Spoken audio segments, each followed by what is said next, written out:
The city of Memphis releases videos of Tyre Nichols' arrest and beating.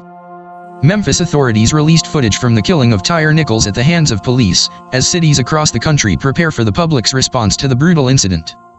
The footage was uploaded to Vimeo in 4 different parts from the Memphis Police Department. It includes graphic violence and shows police officers fatally beating Nichols. Nichols, a 29-year-old father and FedEx worker, was pulled over on Jan. 7 for what police said was reckless driving. After trying to flee on foot, Nichols was severely beaten by police.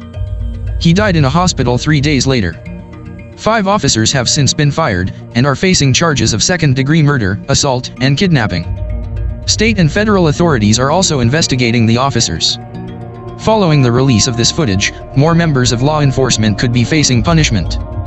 After viewing the footage for the first time Friday night, Shelby County Sheriff Floyd Bonner said the actions of 2 additional deputies who arrived on scene following the beating is concerning. They have been relieved of duty pending an administrative investigation, Bonner said. I have launched an internal investigation into the conduct of these deputies to determine what occurred and if policies were violated, Bonner said. In the newly released videos, police officers are shown aggressively dragging Nichols from his car, shouting profanities throughout the encounter. They deploy a taser at him, and chase him on foot. Later, officers are seen beating and kicking Nichols as he lies on the ground. At times, he is screaming, and appears to call out "Mom." The first video shows the initial interaction between Nichols and the officers. The second, pulled from surveillance footage from a light pole. The third and fourth videos reflect footage at the second location, a residential neighborhood in the city. These videos show the 3-minute span of officers beating Nichols.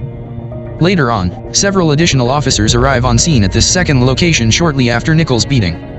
Make no mistake, Tyre Nichols was, at all times, an innocent victim on that night. He did nothing wrong.